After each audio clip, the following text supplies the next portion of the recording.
नमस्कार, आप देख रहे हैं इसके इंडिया न्यूज। मैं हूं अमर प्रताप सिंह। डालते हैं आज की कुछ ताजा खबरों पर नजर।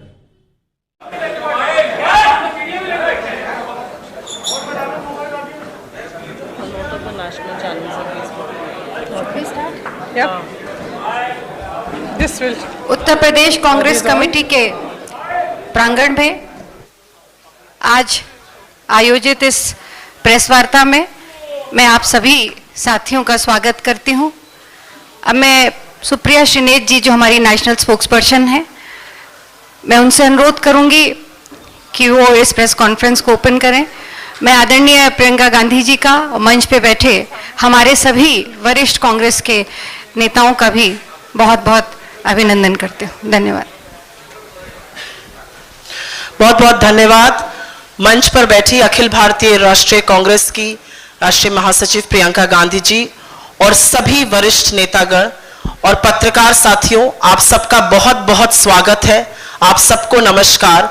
और मैं ये दावे के साथ कह सकती हूं कि आज का दिन देश की राजनीति में एक नया अध्याय, एक नई क्रांति लाएगा। मैं ये भी दावे के साथ कह सकती हूं कि सक्रिय राजनीति में आने से पहले और उसमें आने के बाद जिस कर्तव्य बोधता का और जिन मूल्यों को लेकर प्रियंका जी चली हैं, उसमें साहस का, दृढ़ निश्चय का और करुणा का समावेश है। मैं सिर्फ इसलिए नहीं कह रही हूं क्योंकि ये मेरी नेता है, लेकिन जब ये सड़कों पर उतर के अन्याय के खिलाफ लड़ती हैं तो इनकी साहस और दृढ़ निश्चय दिखता है। जब ये हाथरस में एक मजबूर मां को गले लगाती हैं और लखीमपुर में किसानों के आंसू पोंछती हैं तो इनकी करुणा, इनकी सहृदयता दिखती है। मुझे ऐसा लगता है कि उत्तर प्रदेश की राजनीति, उत्तर प्रदेश जो देश का सबसे बहुल्य क्षेत्र है, एक बड़े निर्णायक मोड़ पे खड़ा है। और आज जिस बात को करने के लिए प्रियंका जी आपके बीच में आई हैं, वो जरूर ऐतिहासिक है।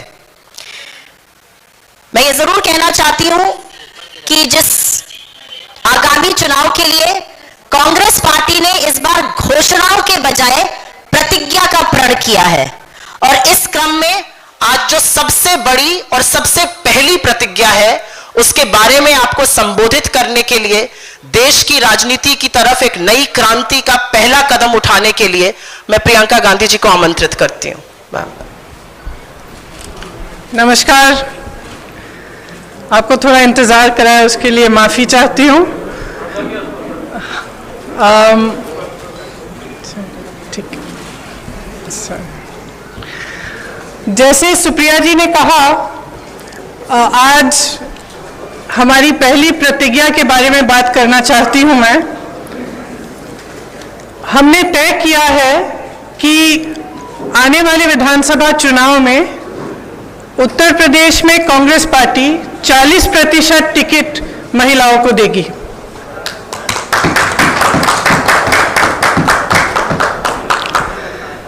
हमारी प्रतिज्ञा है कि महिलाएं उत्तर प्रदेश की राजनीति में पूरी तरह से भागीदार होंगी। ये फैसला हमने किस लिए किया? जब मैं 2019 के चुनाव में उत्तर प्रदेश प्रचार के लिए आई थी तो इलाहाबाद यूनिवर्सिटी की कुछ लड़कियां मेरे से मिली और उन्होंने मुझे बताया कि किस तरह से यूनिवर्सिटी के नियम कानून, हॉस्टल के नियम कानून उनके लिए अलग थे और पुरुषों के लिए अलग। ये निर्णय उनके लिए लिया है। ये निर्णय मैंने उस महिला के लिए लिया है जिसने गंगा यात्रा के दौरान मेरी नाव को वापस तट पर बुला के कहा कि मेरे गांव में पाठशाला नहीं है, मैं अपने बच्चों को पढ़ाना चाहती हूँ। ये निर्णय उस लड़की, प्रयागराज की एक लड़की पारो के लिए लिया गया है जिसने मेरा हाथ पकड़ के मुझे कहा कि दीदी बड़ी होकर मैं नेता बनना चाहती हूँ। ये निर्णय उसके लिए है।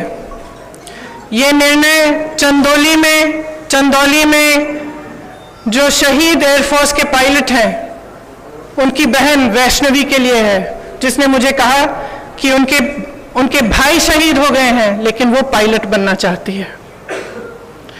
ये निर्णय उन्नाव की उस लड़की के लिए है जिसको जलाया गया, मारा गया, उसकी भाभी के लिए है जो आज भी संघर्ष कर रही है उसका, और उसकी 9 साल की भाभी की बेटी के लिए है जिसको स्कूल में धमकाया गया था। यह निर्णय हाथरस की उस मां के लिए है जिसने मुझे गले लगाकर कहा कि उसको न्याय चाहिए, उसको न्याय नहीं मिल रहा है। यह निर्णय रमेश कश्यप की बेटी के लिए है, उसका नाम भी वैष्णवी है, जो बड़ी होकर डॉक्टर बनना चाहती है।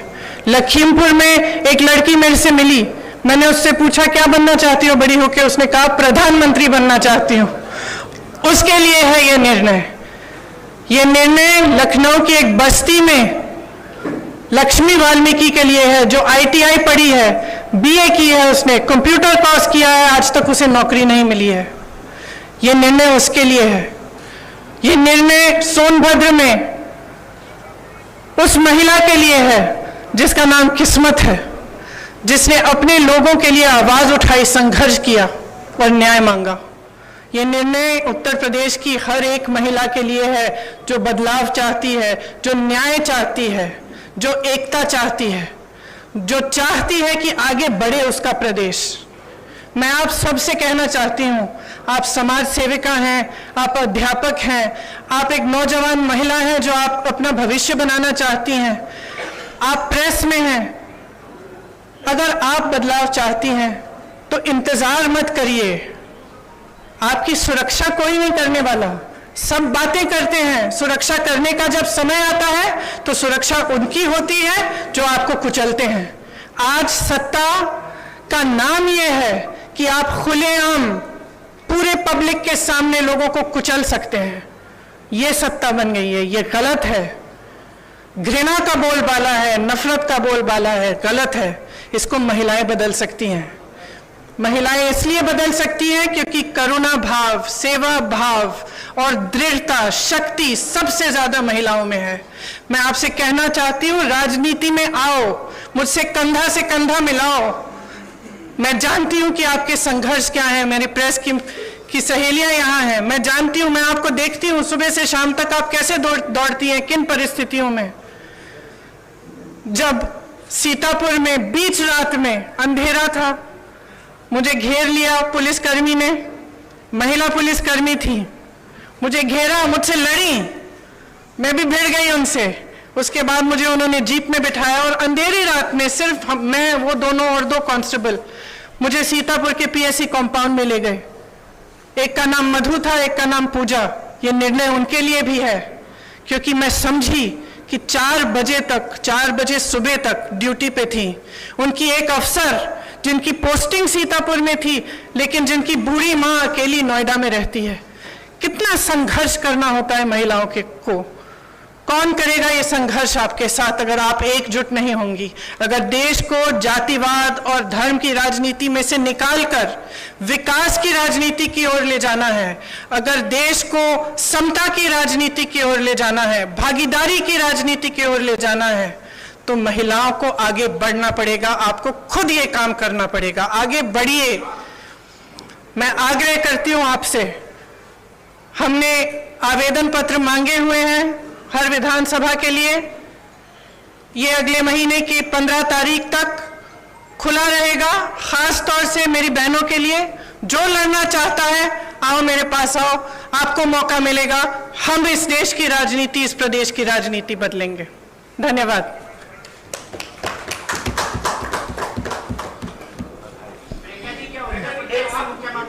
हम लोग सवाल लेंगे।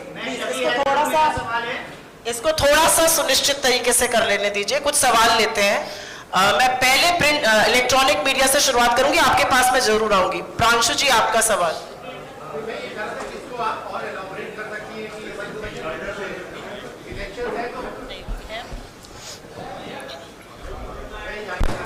इसको अगर और इलैबोरेट कर सके कि इस डिसीजन के पीछे का एक पॉलिटिकल रैशनल क्या है, क्योंकि लोग ये चाहेंगे।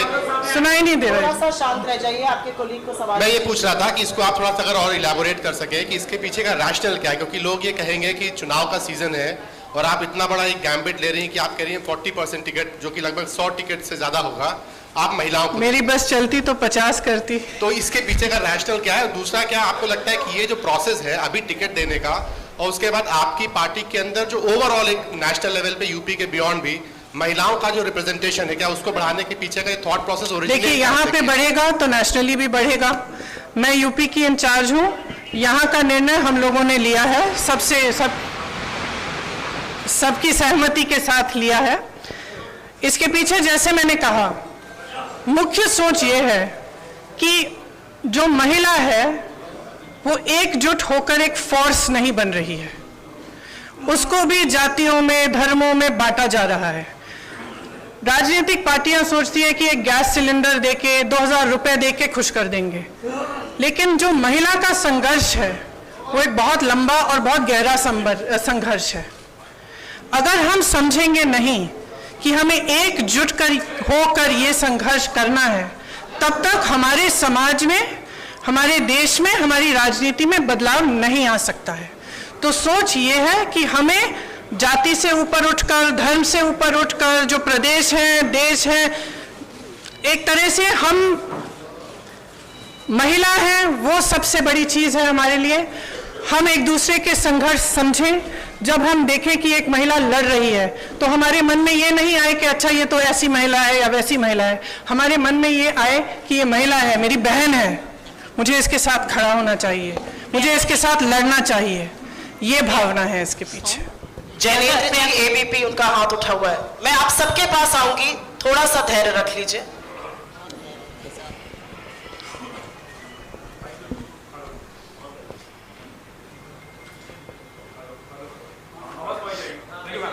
मैम, सवाल ये है कि 40% क्यों? मतलब 33% रिजर्वेशन की चर्चा होती है, आधी आबादी है तो 50% हो सकता था, 40 क्यों? और एक सप्लीमेंट्री में ये भी पूछना चाहता हूं कि वो सवाल आ गया कि राष्ट्रीय स्तर पर ये होगा या नहीं। जनरली हम देखते हैं कि महिलाओं की भागीदारी के नाम पर नेता अपनी पत्नियों को, अपने परिवार की महिलाओं को आगे कर देते हैं, तो ये ना हो, इसके लिए आपने सोचा है, क्या कदम उठाएंगे? Thank you. देखिए, आपने दो सवाल किए। सबसे पहले 40 क्यों नहीं? क्यों नहीं? शुरुआत है, 40 से शुरू करेंगे। अब मैंने कहा अगर मेरा बस चलता तो 50 होता, तो लेकिन सबकी सहमति के साथ 40 तय किया है। अगले चुनाव में 50 भी हो सकता है। सबसे पहला ये। दूसरा, देखिए, ये सच है कि कई बार लोग अपनी पत्नियों को, बेटियों को चुनाव लड़वा लेते हैं, लेकिन इसमें कोई इतनी बड़ी बुराई नहीं है। लड़ लेती हैं, उसके बाद सक्षम हो जाती हैं। मुझे याद है, एक अमेठी में एक प्रधान थे, उन्होंने अपनी बीवी को लड़ाया, कुछ साल बाद मेरे पास आए, कहा कि आप संभालिए, मुझसे तो नहीं संभलती है, सारे निर्णय ले रही है। तो मैंने कहा आप क्यों रो रहे हो? तो ये तो देखिए, ये प्रोसेस होता है, एक शुरुआत होती है इस प्रोसेस की, और आस्ते आस्ते सक्षमता मिलती है। तो इसमें मुझे तो कोई बुराई नहीं लगती है। सीमांत लखवी जी, भारत समाचार से। सब पुरुष पूछ रहे हैं। नहीं, महिलाओं के पास इसके बाद आऊंगी आप लोगों के पास इसके बाद। मैम, 2017-2019 में जिस तरह के नतीजे रहे हैं कांग्रेस के, ये सबने देखा, तो क्या इतनी बड़ी संख्या में महिला मजबूत प्रत्याशी आप लोगों को मिल पाएंगी 2022 के चुनाव के लिए? देखिए, हमें प्रत्याशी मिलेंगी, लड़ेंगी वो। अगर इस बार मजबूत नहीं होंगी, अगली बार मजबूत होंगी। हमें लड़ाना है, हम पूरी तरह से मदद करेंगे, समर्थन करेंगे और लड़ेंगे जी जान से। एएनआई से कामना जी, अब मुझे लगता है कुछ महिलाओं को चांस जरूर देना चाहिए। एएनआई से कामना जी।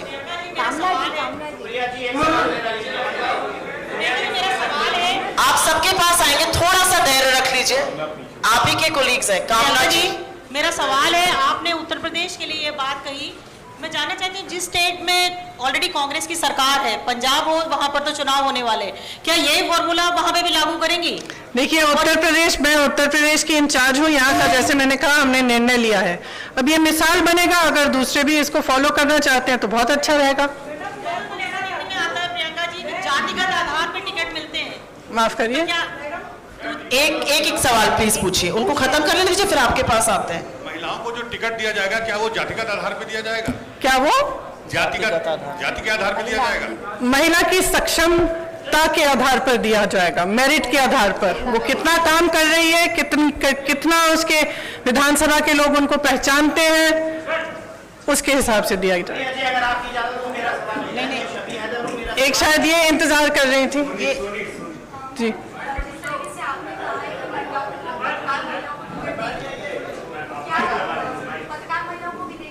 क्यों नहीं, क्यों नहीं, आपको लड़ना है तो लड़िए। वो पीछे सवाल पूछिए, उसके बाद आपके पास आते हैं।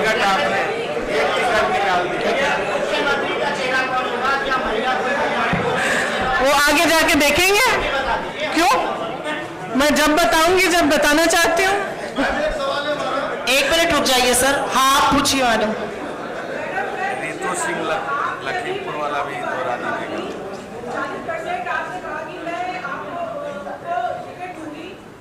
लेकिन अभी आपने सबकी बात करी, सारे जिलों की बात करी, लेकिन एक पत्रकार रमन कश्यप मरा, उसकी पत्नी से आपकी क्या बात हुई, उसके बारे में आपने कुछ भी नहीं बताया। मैंने उनकी बेटी का जिक्र भी किया, आप शायद सुन नहीं रही थी।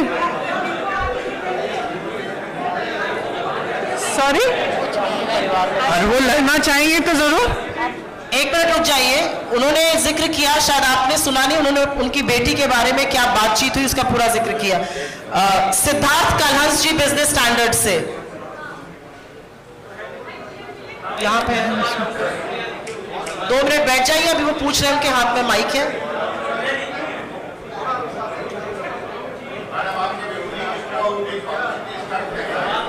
प्लीज आप लोग थोड़ा शांत रहिए। आपके कोलीग एक सवाल पूछ रहे हैं, आप लोगों से अनुरोध है थोड़ा सा धैर्य और शांति रखिए। आप भी रुक जाइए, वो सवाल पूछ। मैं अपने विरोधियों को कहना चाहूंगी कि थोड़ी अपनी क्रिएटिविटी बढ़ा लें, क्योंकि मैं जो भी करती हूँ वो या तो उसको टूरिज्म बोलते हैं या पब्लिसिटी स्टंट बोलते हैं। अब कुछ नया ढूंढें।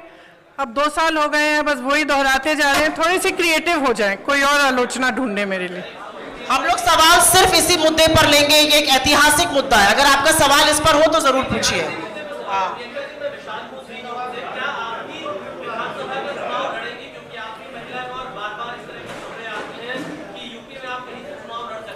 ये निर्णय मैंने अभी लिया नहीं है, अभी कुछ टाइम है चुनाव के लिए, मैं ले लूंगी। हाँ, इस पे सोच के मैं निर्णय लूंगी कि लड़ना है कि नहीं। रोहित जी नवभारत टाइम से रोहित जी।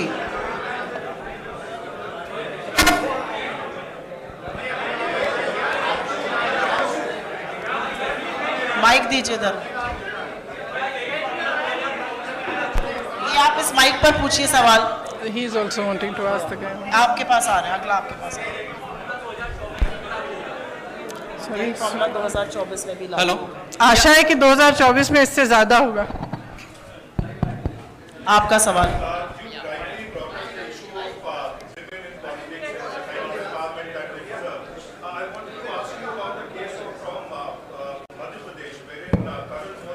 हेलो,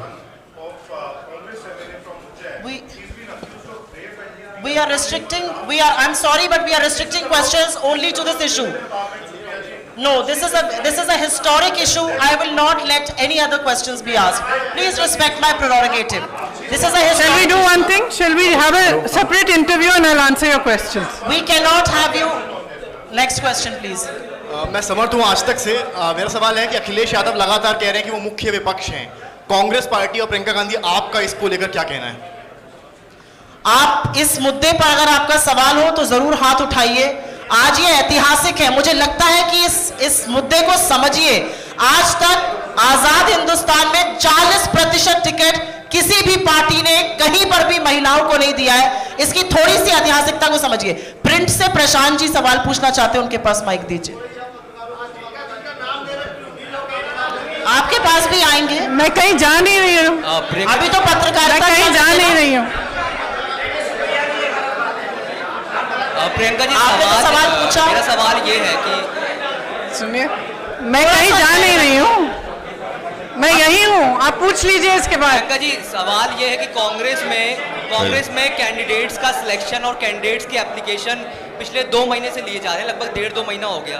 लेकिन फैसला आज आप ये करते हैं कि 40% टिकट आप महिलाओं को देंगी।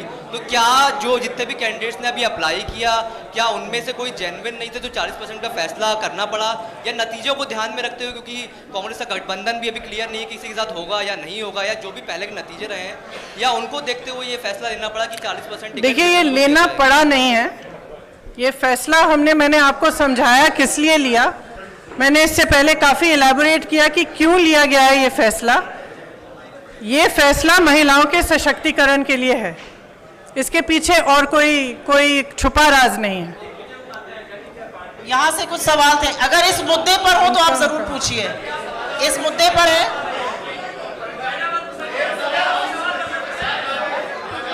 इनको माइक दीजिए।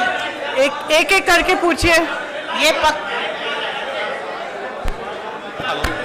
एक सवाल मेरा ये है कि कांग्रेस की रणनीति क्या है, किस तरह? ये माइक दीजिएगा, इनको आवाज नहीं आ रही है।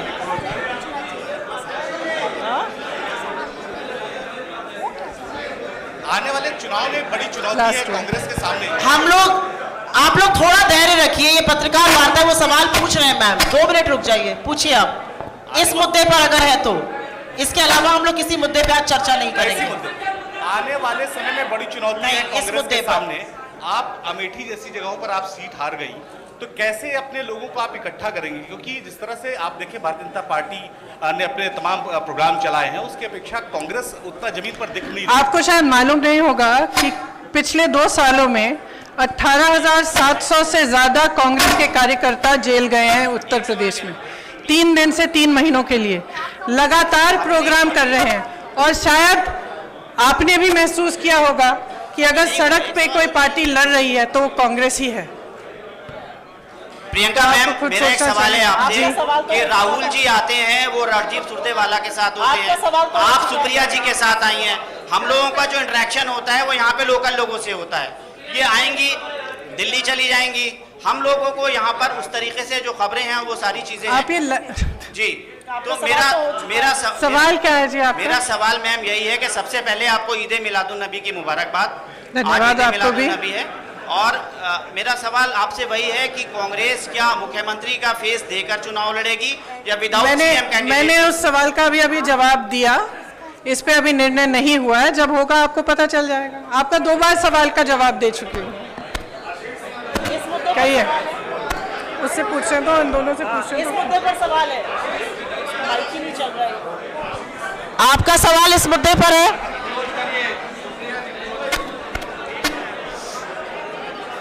इनको माइक दे दीजिए ना पीछे।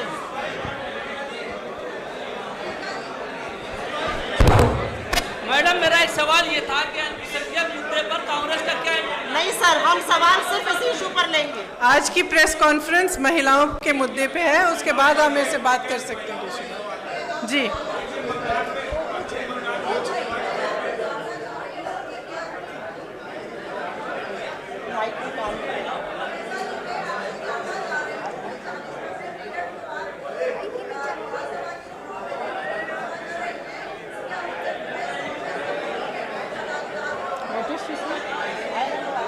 सुनाई नहीं दे रहा।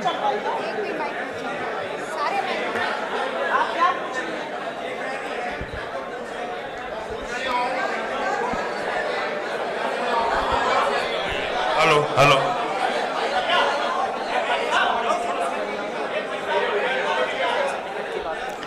देने की पूरी कोशिश करेंगे हम अंतिम 2 सवाल लेंगे, आप प्लीज। उधर से काफी समय से इंतजार कर रहे हैं। टोटल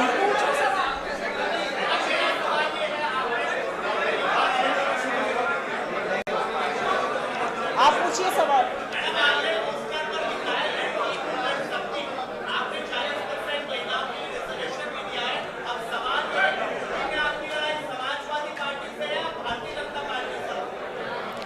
मेरी लड़ाई एक नए तरह की राजनीति को बनाने के लिए है। मैं उन लोगों के लिए लड़ रही हूं जो अपनी आवाज उठा नहीं पा रहे हैं। आज के उत्तर प्रदेश में, आज के उत्तर प्रदेश में कोई अपनी आवाज उठा नहीं सकता, कुचला जाता है। चाहे वो महिला हो, दलित हो, जहां जहां पे भी मैं गई हूं, मैंने यही देखा है कि जो पीड़ा में है, आवाज उठा नहीं पा रहा है, लड़ नहीं पा रहा है, उसको कुचला जा रहा है, तो मैं उसके लिए लड़ रही हूँ। और मेरी राजनीति सिर्फ इसलिए है कि यहाँ पे बदलाव आए, कि कुछ आशा, कुछ उम्मीद जागे कि उत्तर प्रदेश आगे बढ़ सकता है। एक ऐसी राजनीति बन सकती है इस प्रदेश में जिसमें करुणा का भाव हो, सेवा का भाव हो, सिर्फ मारने, कुचलने और सत्ता का दुरुपयोग करने का नहीं। ये मेरा प्रयास है।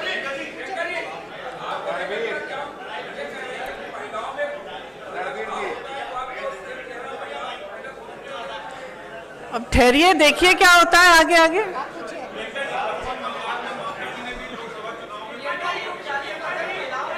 ऐसे मत करिए, एक सवाल पूछ दीजिए, एक सवाल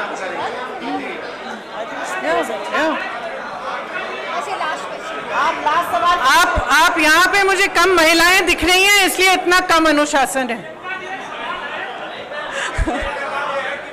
देखो कितनी शालीनता से खड़ी है वहां पे पीछे, और आप सब चिल्ला रहे हैं।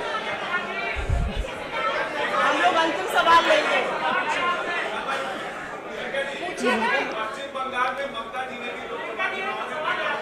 रुक जाइए, अभी पूछ रहे हैं। मुझे मालूम नहीं था, अगर उन्होंने किया तो बहुत बढ़िया। धन्यवाद।